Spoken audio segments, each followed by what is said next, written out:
Bonjour à tous, chers membres de l'Association hôtelière de Région Québec. J'espère que vous allez tous très bien. Aloupa Clark en direct du bureau sur Grande Allée en cette fin de novembre frisquet. D'ailleurs, depuis déjà 3 semaines, on a un beau couvert de blanc de neige sur l'ensemble de la destination. Plusieurs attractions touristiques sont déjà en action pour recevoir les touristes. J'imagine que vous êtes déjà en train de préparer toutes vos équipes pour recevoir convenablement les centaines de milliers de touristes qui vont visiter notre belle ville durant le temps des fêtes, à Noël et au jour de l'an. Et je crois que d'ailleurs, nous allons avoir beaucoup de travail à venir. Et justement, sans attendre, parlons un peu du taux d'occupation des 3 dernières semaines ainsi que des projections pour le temps des fêtes. Donc, comme on le sait, normalement, traditionnellement, novembre est un mois plus lent, moins achalandé. C'est le cas cette année. Mais quand même, lorsqu'on regarde le sondage du taux d'occupation moyen pour la semaine du 2 au 8 novembre, nous avons eu quand même 74 % de taux d'occupation. Plus 6 % par rapport à l'année dernière, c'est pas rien, c'est un indicateur intéressant du temps des fêtes à venir. Et la semaine du 9 au 15 novembre, 62 %, plus 8 % de taux d'occupation en moyenne, comparément au même moment l'année dernière en 2024. Donc, ce qu'on constate, c'est que nous avons davantage de taux d'occupation pour le mois de novembre cette année en 2025 que l'année dernière en 2024. Et si on parle des projections actuelles, donc des réservations des chambres d'hôtel dans vos livres, donc ce qu'on constate en moyenne par rapport aux gens qui répondent à nos sondages, c'est que, écoutez, chose intéressante, la tendance des 8 derniers mois semble s'inverser. Donc, rappelez-vous, depuis le mois de mars jusqu'à grosso modo au mois d'octobre, nous avions une baisse du taux de réservation dans nos livres d'hôtel, dans les projections.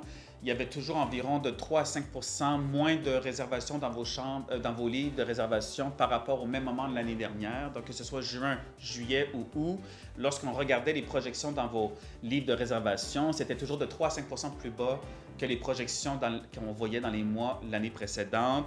Donc là, on semble voir que la tendance est à l'inverse, parce que si on regarde les 30 prochains jours, 57,4 % de vos chambres sont déjà réservées. C'est 2 % de plus qu'au même moment en 2024.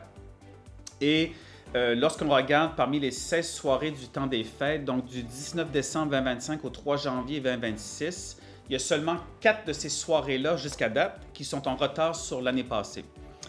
Donc, si on se base sur les réservations actuelles, grâce à vos données, bien entendu, on devrait être soit égal ou légèrement dépassé Noël 2024. Et rappelez-vous que Noël 2023 et Noël 2024, Québec a eu l'honneur incroyable d'être la destination numéro 1 au Canada en termes d'occupation hôtelière de nos chambres d'hôtel. Et donc, ce que les projections semblent nous dire, c'est que fort probablement, nous allons atteindre un très beau taux d'occupation pour le temps des fêtes et peut-être même être la destination numéro 1 pour une 3e année consécutive, et voire même si ce n'est pas une 4e année, parce que je crois qu'en 2022, nous l'étions également. Donc, grosso modo, la tendance du taux de réservation qui est en baisse là, semble avoir pris fin après 8 mois. Les Américains, comme les données d'Expedia le démontrent, ainsi que les autres données des sondages de la destination le démontrent, les Américains semblent avoir cessé de bouder la ville de Québec. Ils n'ont pas trop boudé cet été. Puis on dirait que là, ils sont vraiment de retour, surtout pour les fêtes, à un nombre raisonnable. Il y a de moins en moins de réservations de dernière minute. Les réservations dans les chambres d'hôtel reviennent à un niveau semblable à l'année dernière, qui a été une excellente année. Et les projections semblent très bonnes pour Noël. Quelques points à vous partager en ce qui a trait au dossier puis aux actions de l'Association hôtelière dans les dernières semaines et d'ici à l'année 2026. On est en train d'élaborer le plan stratégique 2026-2028. Les 2 derniers plans, rappelez-vous, visaient à renforcer le bureau en tant que tel et l'association en tant que telle au niveau de l'organisation, du rayonnement sectoriel, du financement et de la représentation auprès des parties prenantes, surtout les élus. Et donc, force est de constater qu'4 ans plus tard, nous avons atteint les objectifs des plans stratégiques 2022-2024 et 2024-2026. Beaucoup grâce à vous. Merci de votre support, votre soutien, votre confiance. Et là, on s'apprête à mettre de l'avant un nouveau plan stratégique grâce aux firmes de conseil stratégique Arsenal et Cassacom qui nous accompagnent. Un sondage qui se veut audacieux.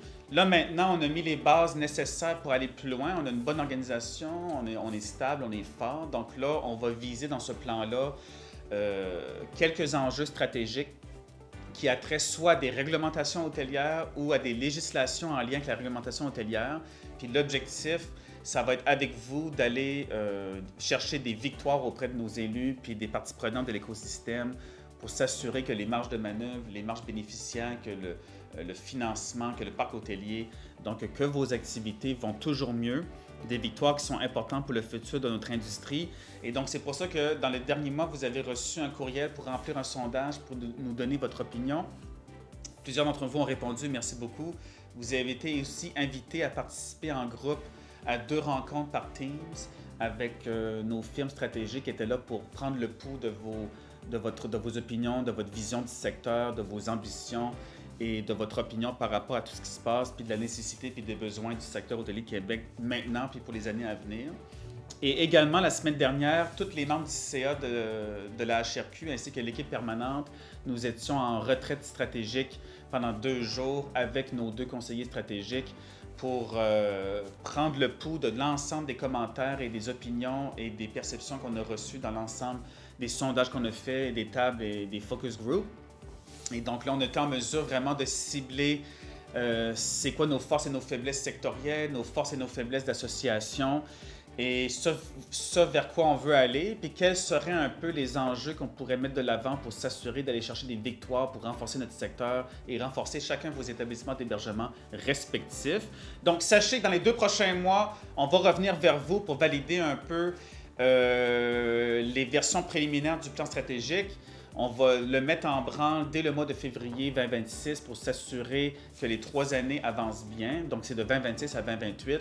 Et tout ça également va culminer en juin prochain à la prochaine Assemblée générale où on va vous présenter officiellement le plan stratégique à vous et au grand public devant les médias pour faire bien connaître à l'ensemble de l'écosystème notre volonté, puis les enjeux qui sont les nôtres, puis notre force de frappe. Finalement, n'oubliez pas que le projet RINO, Ressources humaines Innovation, est là pour vous aider dans l'ensemble des problématiques que vous pouvez vivre là, jour après jour dans la gestion des ressources humaines. On sait que la qualité d'accueil, c'est extrêmement important pour notre réputation puis pour garder l'enthousiasme des touristes pour venir chez nous visiter. La gestion des ressources humaines, c'est pas toujours facile. C'est pour ça justement que dans la foulée post-pandémique, on a mis de l'avant ce projet-là qui va être renouvelé pour l'année 2026 pour s'assurer de vous accompagner puis de vous aider dans l'ensemble des questions relatives à la gestion des ressources humaines. Il y a plus de 230 entreprises touristiques à Québec, dont plusieurs de vous, chers hôteliers et hôtelières, qui ont participé au projet RINO, que ce soit les formations, les diagnostics, la valorisation des métiers ou les campagnes de recrutement. Donc, je vous rappelle, on a 4 axes principaux, 8 projets et 5 personnes qui sont là pour vous servir. Donc, merci aux 230 entreprises, puis surtout aux membres hôteliers qui ont participé. Puis ce n'est que le début. On veut que ce projet soit pérenne dans le temps. Et également, quelques mots sur l'adhésion 2025-2026 que vous avez reçu, l'adhésion à l'association hôtelière là, que vous avez reçue il y a quelques semaines. Presque l'entièreté des membres ont déjà confirmé là, qu'ils demeuraient auprès de nous. Les autres, j'imagine que ça va arriver très bientôt. Merci beaucoup de votre confiance, votre soutien. C'est très important justement qu'on reste regroupés très fort ensemble, non seulement lors des événements, mais d'être membre de l'association pour démontrer aux parties prenantes, au gouvernement et à tout l'écosystème touristique qu'on est fort, qu'on est ensemble. Puis on veut aller chercher des victoires pour le bien-être de notre secteur.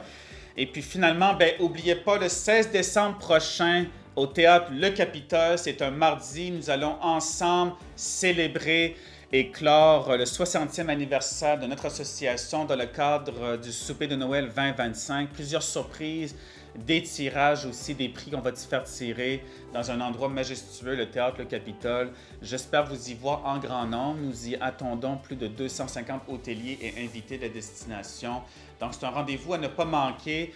Et comme toujours, merci de votre confiance, merci de votre support. N'oubliez pas que chaque courriel, chaque conversation, chaque réunion et chaque rencontre que j'ai, mon objectif et mon travail, et c'est ce que je fais, c'est de vous représenter en tout temps et en toutes circonstances. Donc, merci de votre support, merci de votre confiance et n'hésitez pas à m'appeler en tout temps au 418-563-4052. Merci à vous et à bientôt.